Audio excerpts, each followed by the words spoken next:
मैं CS पटेल बृहन मुंबई महानगर पालिका वर्चुअल क्लास की ओर से आप सबका हार्दिक स्वागत करता हूं। बच्चों, वैश्विक महामारी के चलते इस वर्ष पठन पाठन का कार्यक्रम प्रभावित हो रहा है। ऐसे में हमारी बृहन मुंबई महानगर पालिका ने प्रत्येक विद्यार्थी तक ऑनलाइन शिक्षण पहुंचाने की व्यवस्था की है। तो आइए बच्चों शुरू करते हैं।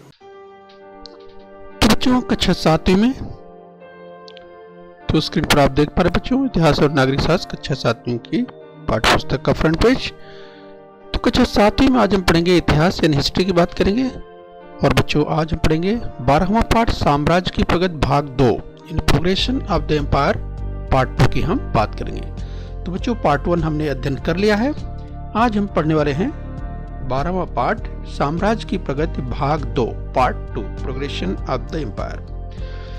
तो बच्चों मैं CS Patel virtual training centre MCGM Mumbai से। आइए बच्चों आगे बढ़ते हैं। इस बच्चों अगर हम बात करें पार्ट 1 में हमने देखा था, थोड़ा सा हम रिवीजन करते हुए आगे बढ़ेंगे। तो हमने देखा था इंदौर के होलकर, द होलकर्स ऑफ इंदौर हमने देखा था। तो मल्हार राव होलकर इंदौर की होलकर सत्ता के प्रवर्तक थे बच्चों पार्ट 1 में। यस, हमने इन्हें पढ़ा था। थोड़ा सा हम रिवाइज करते हुए चलेंगे। तो स्क्रीन पर आप देख पा रहे हैं इस इंदौर की बात करें। और उन्होंने दीर्घ काल तक मराठी राज्य की सेवा की। वे गुरिल्ला युद्ध प्रणाली में निष्णात थे यानी बहुत निपुण थे। तो बच्चों बात हो रही है मल्हार राव होलकर की। इस बच्चों पार्ट 1 में हमने अहिल्याबाई होलकर के बारे में पढ़ा था। तो थोड़ा सा रिवाइज कर लेते हैं। हाँ, पूर्ण श्लोक अहिल्याबाई मल्हार राव का बेटा खंडेराव की पत्नी थी। और बच्चों कुंभेरी के युद्ध में खंडेराव की मृत्यु हुई। कालांतर में मल्हार राव का भी निधन हो गया। और बच्चों उसके बाद इंदौर के प्रशासन की बागडोर अहिल्याबाई के हाथों में आ गई। वह महान कूटनीतिक और उत्तम प्रशासक थी। बच्चों पार्ट 1 में हमने इनके बारे में विस्तार से देखा हुआ है। इस बच्चों थोड़ा सा और रिवाइज करेंगे। बच्चों नागपुर के भोसले के बारे में, द भोसले ऑफ नागपुर के बारे में हमने पार्ट 1 में विस्तार से देखा हुआ है कि नागपुर के जितने भोसले हुए उसमें रघु जी सबसे पराक्रमी और कार्यकुशल थे। बच्चों पार्ट 1 में हमने इसे विस्तार से सीख लिया है। इस बच्चों और बच्चों पार्ट 1 में हमने ग्वालियर के शिंदे के बारे में भी बातचीत की थी। बच्चों हमने महादजी शिंदे के बारे में बातचीत की हुई है विस्तार से। और उसी क्रम में हमने बच्चों देखा कि किस तरीके से, इस बच्चों हम आपको थोड़ा सा रिवाइज कराएं। तो ग्वालियर के शिंदे के बारे में हम और आज विस्तार से देखने वाले हैं। लेकिन बच्चों हम आपको थोड़ा सा रिवाइज कराएं कि किस तरह से जिस बच्चों पानीपत युद्ध के लिए नजीब खान उत्तरदायी था और उसके उत्तराधिकारी अभी भी रुहेलखंड में षड्यंत्र रच रहे थे। और नजीब का पोता गुलाम कादिर ने लाल किला अपने अधिकार में कर लिया था और धन के लिए बादशाह और बेगमों को यात्राएं दी थी। बच्चों पार्ट 1 में हमने विस्तार से इसको देख लिया है। तो बच्चों आज हम देखेंगे पार्ट 2 में हम देखेंगे जिस बच्चों उसी क्रम में ग्वालियर के सिंधेज ऑफ ग्वालियर को उसी क्रम में हम आगे बढ़ते हुए देखेंगे। पेशवाओं में चलने वाले गृह युद्ध का परिणाम ये हुआ कि रघुनाथ राव अंग्रेजों के आश्रय में चला गया था। तो बच्चों यहाँ से हम शुरुआत करेंगे। इस पार्ट 2 की हम बात कर रहे हैं कि पेशवाओं में चलने वाले गृह युद्ध का परिणाम क्या हुआ कि रघुनाथ राव अंग्रेजों के आश्रय में चला गया था। अंग्रेजों की सहायता से पेशवा पद प्राप्त करना उसका उद्देश्य था और मराठी कूटनीतिज्ञों को यह स्वीकार नहीं था। तो चलिए बच्चों इस क्रम में हम और आगे देखने का प्रयास करेंगे। इस बच्चों अतः मराठे और अंग्रेजों के बीच का संघर्ष अटल था। लेकिन इससे इतना तो स्पष्ट हो गया कि हिंदुस्तान पर शासन कौन करेगा, इसका अंतिम निर्णय मराठे और अंग्रेजों के बीच होने वाला। इस बच्चों जो अगर हम कहें कि इसके बीच क्योंकि ऐसी स्थिति बन गई थी, देखा आपने जो संघर्ष था मराठे और अंग्रेजों के बीच बिल्कुल अटल था। आज बच्चों इस क्रम में हम और देखेंगे। जिस बच्चों हम बात कर रहे हैं अंग्रेज मुंबई से बोरघाट मार्ग द्वारा मराठों पर आक्रमण करने के लिए आए। राइट बच्चों ध्यान रखिए, अंग्रेज मुंबई से बोरघाट मार्ग द्वारा मराठों पर आक्रमण करने के लिए आए। तो बच्चों ध्यान रखिए और महादजी शिंदे के नेतृत्व में मराठी सेना एकत्रित आई थी। तो स्क्रीन पर बच्चों ये सब आपको पॉइंटर की मदद से बताना चाहें। यस, यहाँ पर आप देख पा रहे हैं महादजी शिंदे को, और हमने बात की किस तरह से महादजी शिंदे के नेतृत्व में मराठी सेना एकत्रित आई थी। यस बच्चों, और ध्यान रखिए अंग्रेज मुंबई से बोरघाट मार्ग द्वारा मराठों पर आक्रमण करने के लिए आए थे। आज बच्चों इसी क्रम में हम और आगे बढ़ेंगे। मराठों ने गुरिल्ला युद्ध नीति का अवलंब कर अंग्रेजों को रसद प्राप्त नहीं होने दी। इस बच्चों जैसा कि आप जानते हैं मराठों को गुरिल्ला युद्ध नीति के बारे में बहुत ही निपुणता हासिल थी, और यही कारण था कि मराठों ने गुरिल्ला युद्ध में जो कि निपुण थे, इसीलिए उन्हें इस क्षेत्र में अर्थात गुरिल्ला युद्ध नीति में बहुत ही इन्हें फायदा होता था, अर्थात ये अपनी रणनीति जो बनाते थे उसमें कामयाब होते थे। तो मराठों ने गुरिल्ला युद्ध नीति का अवलंबन किया और अंग्रेजों को रसद प्राप्त नहीं होने दी। इस बच्चों हम बात कर रहे हैं मराठों के गुरिल्ला युद्ध नीति की, और बच्चों जो कि पठारी और पर्वतीय क्षेत्र के लिए बहुत ही कारगर नीति होती है, ये हम पहले अध्ययन कर चुके हैं। दोनों सेनाएं वडगांव में, बच्चों वडगांव अर्थात मुंबई पुणे, वर्तमान मुंबई पुणे राजमार्ग पर ये वडगांव स्थान है, और वहीं पर एक दूसरे आमने सामने आ गए, यानी मराठे और जिस बच्चों अंग्रेजों की जो बात हो रही है, और इस युद्ध में अंग्रेजों की पराजय हुई। तो बच्चों यहाँ पर आपको ध्यान रखना है कि मुंबई पुणे राजमार्ग पर वडगांव में इस जो कि अंग्रेज और मराठे आमने सामने आ गए, और इसमें मराठों ने अंग्रेजों को पराजित कर दिया। तो इस युद्ध में अंग्रेजों की हार हो गई, पराजय हो गई। इस बच्चों परिणाम क्या होगा? बच्चों परिणाम स्वरूप अंग्रेजों के लिए आवश्यक हो गया कि वे रघुनाथ राव को मराठों को सौंप दें। इस बच्चों रघुनाथ राव के संदर्भ में देखा कि किस तरह से रघुनाथ राव मराठों के आश्रय में चला गया था, और यही कारण था कि अब जब अंग्रेज पराजित हो गए तो अब इस अंग्रेजों के लिए आवश्यक हो गया कि वे रघुनाथ राव को मराठों को सौंप दें। आइए बच्चों इसी क्रम में हम और आगे बढ़ेंगे। इस बच्चों हम अध्ययन कर रहे हैं ग्वालियर के सिंदेज की बात करें, सिंदेज आप ग्वालियर की बात कर रहे हैं। दिल्ली पर ईस्वी सन 1803 तक मराठों का नियंत्रण था। इस बच्चों अगर हम बात करें तो इस दिल्ली पर 1803 तक, यहाँ पर स्क्रीन पर आप देख सकते हैं बच्चों हम बात कर रहे हैं दिल्ली की, तो दिल्ली पर 1803 तक मराठों का नियंत्रण था। अंग्रेजों ने भारत पर विजय पाई, परंतु मराठों से लड़कर यदि ध्यान में आया तो महादजी कार्यों का महत्व समझ में आता है। जिस बच्चों तो हम अध्ययन कर रहे हैं कि मराठों की कार्य कुशलता, उनकी जीवटता, जिस बच्चों और जिसमें महादजी के कार्यों के महत्व को समझते थे। तो दिल्ली पर ईस्वी सन 1803 तक मराठों का नियंत्रण था। राइट बच्चों, ये आपको ध्यान रखना है। आइए इसी क्रम में हम और आगे बढ़ेंगे। इस बच्चों हम ग्वालियर के सिंदेज आप ग्वालियर की बात करें। दिल्ली के प्रशासन को सुस्थिति में लाकर वे पुणे आए।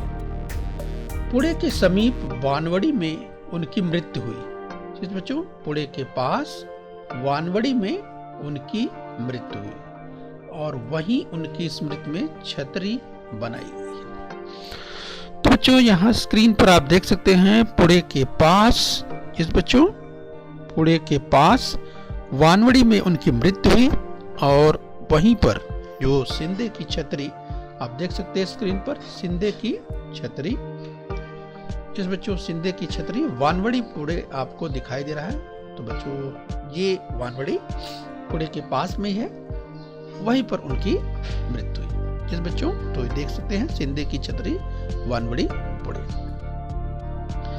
आज बच्चों इसी क्रम में हम और आगे बढ़ेंगे।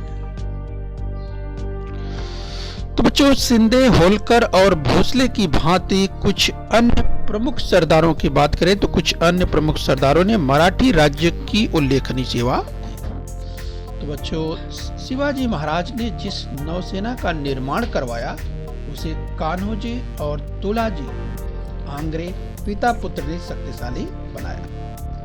इस बच्चों हम बात कर रहे हैं छत्रपति शिवाजी महाराज के नौसेना की बात कर रहे हैं। शिवाजी महाराज ने जिस नौसेना का निर्माण करवाया उसे कान्होजी और तुलाजी आंग्रे पिता पुत्र ने शक्तिशाली बनाया।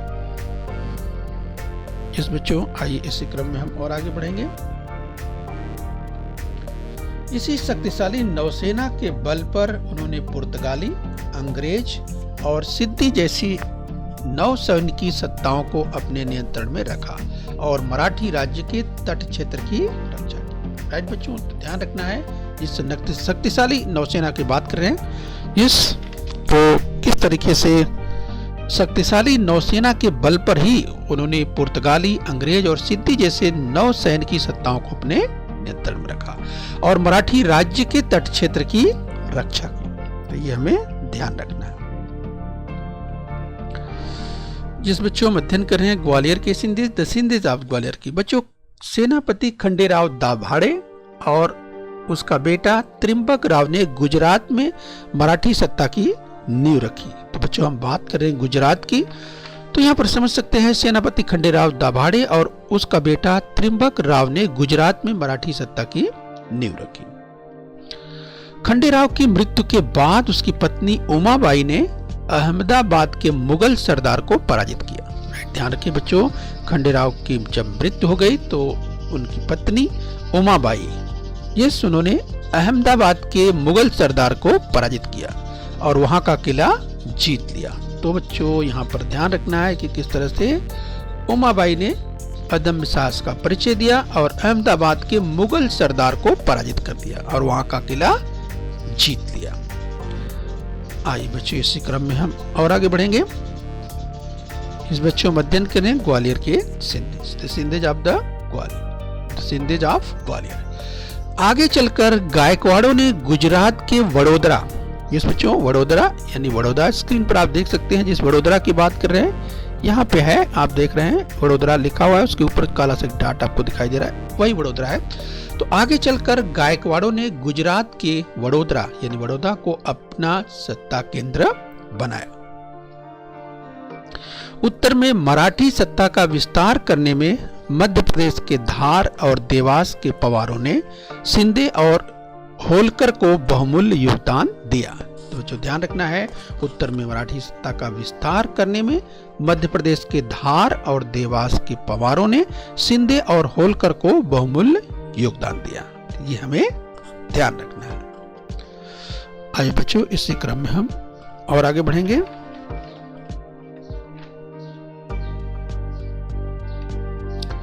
इस बच्चों हम अध्ययन कर रहे हैं ग्वालियर के सिंधीज ऑफ ग्वालियर। सेनापति माधवराव पेशवा की मृत्यु के पश्चात मराठी राज्य व्यवस्था अस्त व्यस्त हो गई। इस बच्चों सेनापति माधवराव पेशवा की मृत्यु के बाद मराठी राज्य व्यवस्था अस्त व्यस्त हो गई। उसे नाना फडणवीस और महादजी शिंदे पटरी पर ले आए। इस बच्चों बात हो रही है सेनापति माधवराव पेशवा की मृत्यु के बाद मराठी राज्य व्यवस्था अस्त व्यस्त हो गई और ऐसे में नाना फडणवीस, तो स्क्रीन पर आप देख पा रहे हैं नाना फडणवीस और महादजी शिंदे, इस बच्चों महादजी शिंदे पटरी पर ले आए। जब महादजी उत्तर भारत में मराठों का वर्चस्व स्थापित करने में व्यस्त थे, उसकी राजनीति की बागडोर संभाली। जिस बच्चों तो किस तरीके से हमने देखा कि जहां पर महादजी उत्तर भारत में मराठों का वर्चस्व स्थापित करने में व्यस्त थे, उस समय नाना फडणवीस ने दक्षिण की राजनीति की बागडोर संभाली। राइट, तो जिस समय हम देखा कि उत्तर भारत में मराठों का वर्चस्व स्थापित करने में व्यस्त थे और बच्चों उस समय नाना फडणवीस ने इस बच्चों दक्षिण की अगर बात करें तो जिस दक्षिण की राजनीति की बागडोर संभाली नाना फडणवीस ने। तो बच्चों हम अध्ययन कर रहे हैं ग्वालियर के द सिंधीज ऑफ ग्वालियर की बात कर रहे हैं। तो इस कार्य में उसे पटवर्धन, हरिपंत फड़के, राष्ट्रीय आदि सरदारों का सहयोग प्राप्त हुआ। फलस्वरूप दक्षिण में मराठी सत्ता का वर्चस्व स्थापित हुआ। तो बच्चों इंदौर के होलकर, नागपुर के भोसले, ग्वालियर के शिंदे, वडोदरा के गायकवाड़ ने अपने पराक्रम, नेतृत्व, कार्य आदि गुणों के बल पर मराठी सत्ता को वैभवशाली बनाया। तो बच्चों यहाँ पर बात हो रही है इस इंदौर के होलकर की बात करें, नागपुर के भोसले की बात करें, ग्वालियर के शिंदे की बात करें, वडोदरा के गायकवाड़ की बात करें, जिस बच्चों इन सब ने मिलकर अपने पराक्रम, नेतृत्व, कार्य आदि गुणों के बल पर मराठी सत्ता को वैभवशाली बनाया। ये बच्चों हमें ध्यान रखना है। और ये सभी मराठी सत्ता के अंतिम चरण के आधार स्तंभ थे। बच्चों हमें ध्यान रखना है, ये हम बात कर रहे हैं इंदौर के होलकर, नागपुर के भोसले, ग्वालियर के शिंदे, वडोदरा के गायकवाड़, जिस इन्होंने जो अपने पराक्रम, नेतृत्व आदि गुणों के बल पर मराठी सत्ता को वैभवशाली बनाया।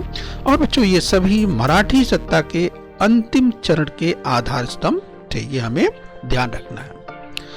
आइए बच्चों इसी क्रम में हम और आगे बढ़ते हैं। इस बच्चों में अध्ययन कर रहे हैं ग्वालियर के शिंदे, आप ग्वालियर की हम बात कर रहे हैं।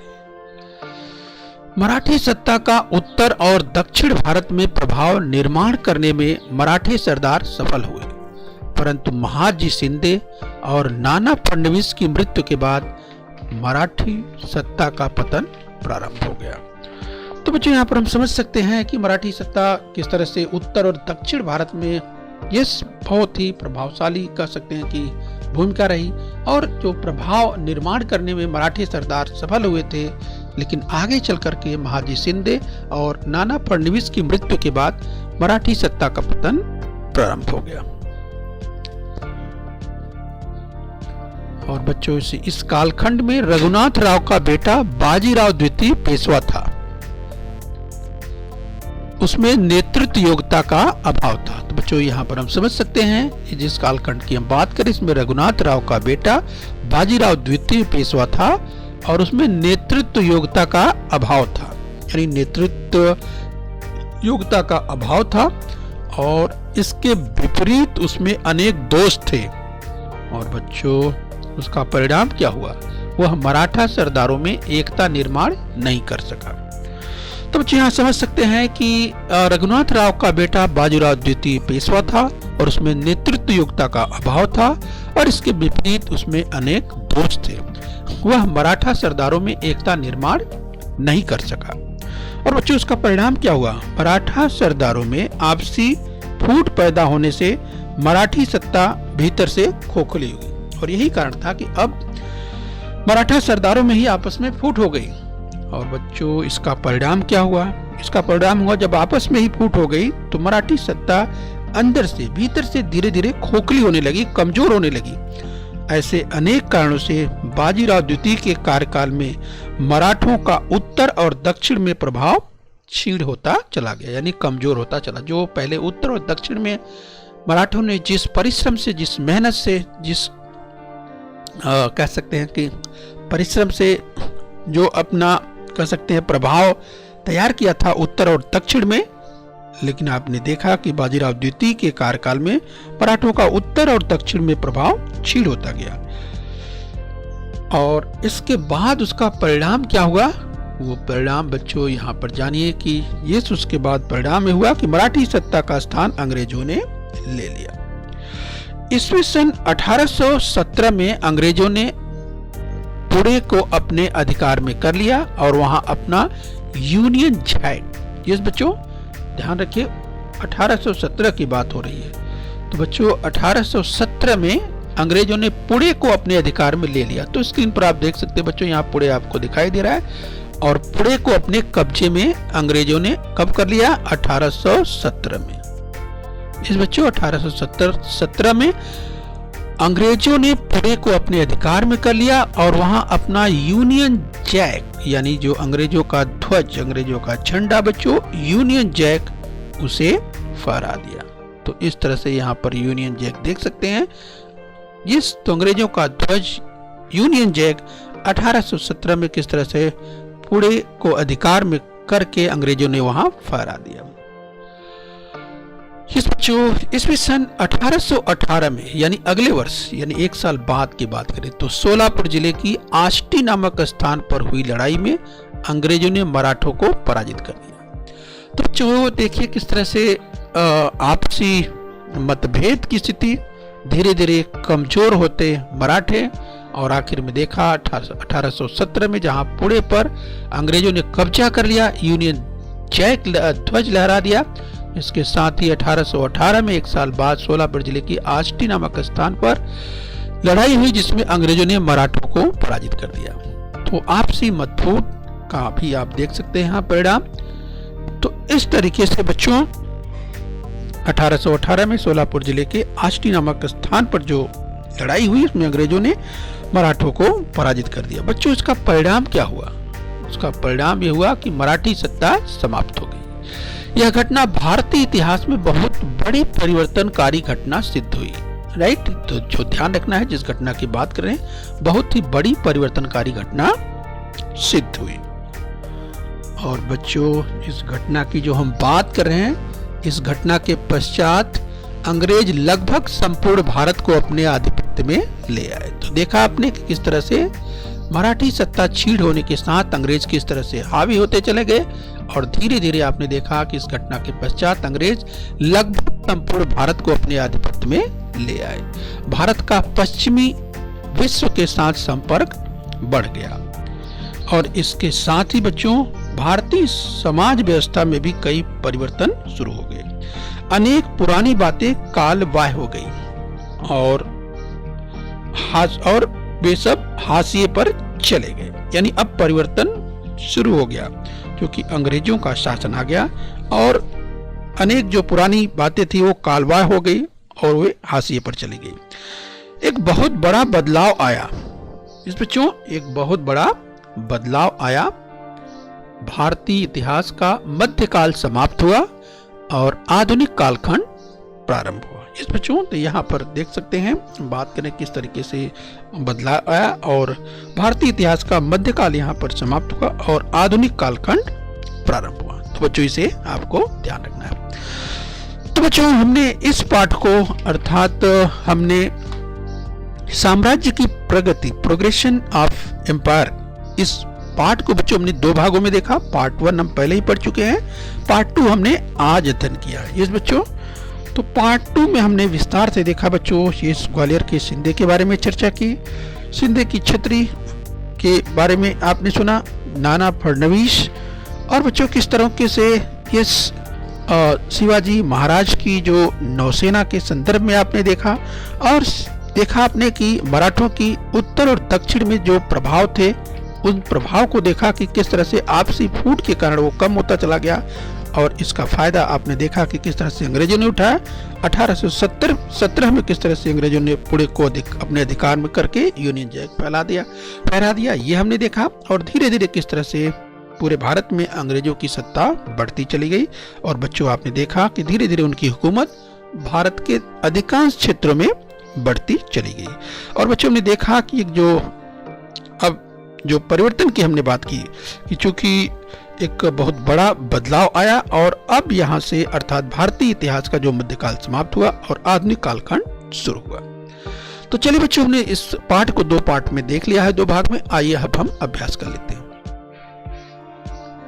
तो बच्चों शनिवार वाड़ा बहुत ही चर्चित स्थान तो स्क्रीन पर हम आप देख सकते हैं, इस पाठ से संबंधित है, तो देख लीजिए शनिवार वाड़ा पुणे। यस बच्चों, तो चलिए बच्चों स्क्रीन पर आपके सामने कथन है, आपको कथन देखकर बताना है कि ये कथन सत्य है अथवा असत्य है। पहला कथन है, पेशवाओं में चलने वाले गृह युद्ध का परिणाम यह हुआ कि रघुनाथ राव अंग्रेजों के आश्रय में चला गया। यस बच्चों हमने चर्चा की, पेशवाओं में चलने वाले गृह युद्ध का परिणाम यह हुआ कि रघुनाथ राव अंग्रेजों के आश्रय में चला गया था। क्या यह कथन सत्य है? जो इस पाठ में हमने चर्चा की इसकी, तो आपको याद आ रहा होगा। तो हम समझते हैं कि तमाम विद्यार्थियों ने समझ लिया होगा, इसका उत्तर दे भी दिया होगा। तो चलिए बच्चों अपना उत्तर टैली कीजिए। यस बच्चों, यह कथन बिल्कुल सत्य है। आइए आगे देखते हैं अगला कथन।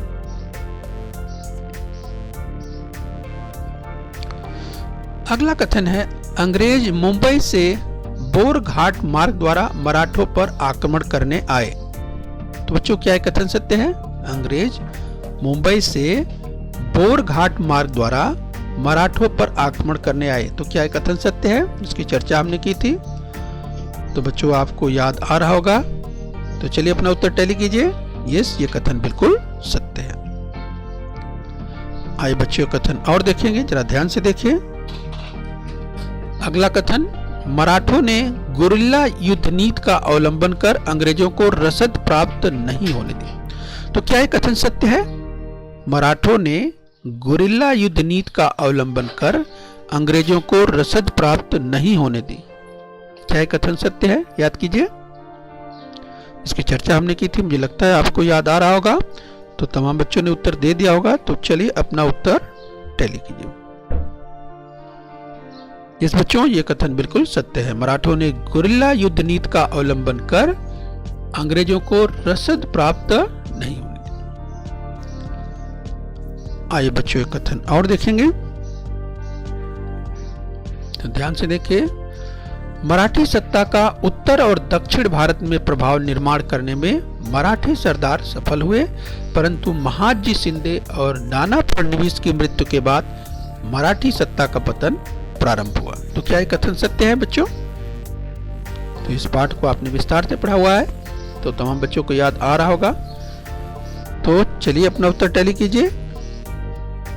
इस बच्चों ये कथन बिल्कुल सत्य है कि मराठी सत्ता का उत्तर और दक्षिण भारत में प्रभाव निर्माण करने में मराठी सरदार भी सफल हुए, परंतु महादजी शिंदे और नाना फडणवीस की मृत्यु के बाद मराठी सत्ता का पतन प्रारंभ। आइए बच्चों लास्ट में हम एक कथन और देख लेते हैं। तो स्क्रीन पर देखिए अंतिम कथन, ईस्वी सन 1997 में अंग्रेजों ने पुणे को अपने अधिकार में कर लिया और वहां अपना यूनियन जैक ध्वज फहराया। तो याद कीजिए बच्चों, क्या ये कथन सत्य है? ईस्वी सन 1997 बच्चों इसकी चर्चा हमने की थी, तो तमाम विद्यार्थियों को उत्तर याद आ गया होगा। तो चलिए टैली कीजिए। ये कथन असत्य है। तो बच्चों सोचिए, कथन असत्य है तो कहाँ असत्य है, इसको सत्य करके लिखना है। अगर कथन असत्य है तो उसे सत्य करके लिखना भी है। ईस्वी सन 1997 में अंग्रेजों ने पुणे को अपने अधिकार में कर लिया। तो क्या ये कथन सत्य है? अंग्रेजों ने 1997 में अंग्रेजों ने पुणे को अपने अधिकार में कर लिया और अपना यूनियन जैक ध्वज फहराया। तो बच्चों तमाम विद्यार्थियों को याद आ गया होगा, अरे हाँ 1997 लिखा हुआ है, 1997। तो बच्चों 1997 में तो हो ही नहीं सकता। यस, तो सही कथन क्या है बच्चों, इसको सही करके लिखना है। तो यस बच्चों आपको याद आ रहा होगा 1817, ईस्वी सन 1817 में ये घटना हुई थी, राइट। 1997 नहीं, ये असत्य था, इसको सत्य करके लिखना है। ईस्वी सन 1817 में अंग्रेजों ने पुणे को अपने अधिकार में कर लिया और वहां अपना यूनियन जैक, तो 1817 की घटना थी। ओके बच्चों, तो हम उम्मीद करते हैं कि आज का पाठ आपने अच्छी तरह से समझ लिया है। बच्चों बृहन मुंबई महानगर पालिका के इस चैनल को सब्सक्राइब कर लीजिए और बच्चों अपने स्वास्थ्य का ध्यान रखिए। ओके बच्चों बृहन मुंबई महानगर पालिका के इस चैनल को सब्सक्राइब कर लीजिए और बेल आइकन प्रेस कर लीजिए। बच्चों हम उम्मीद करते हैं यहाँ तक आपने समझ लिया है। आगे फिर मिलेंगे, आज के लिए इतना ही। Thank you very much.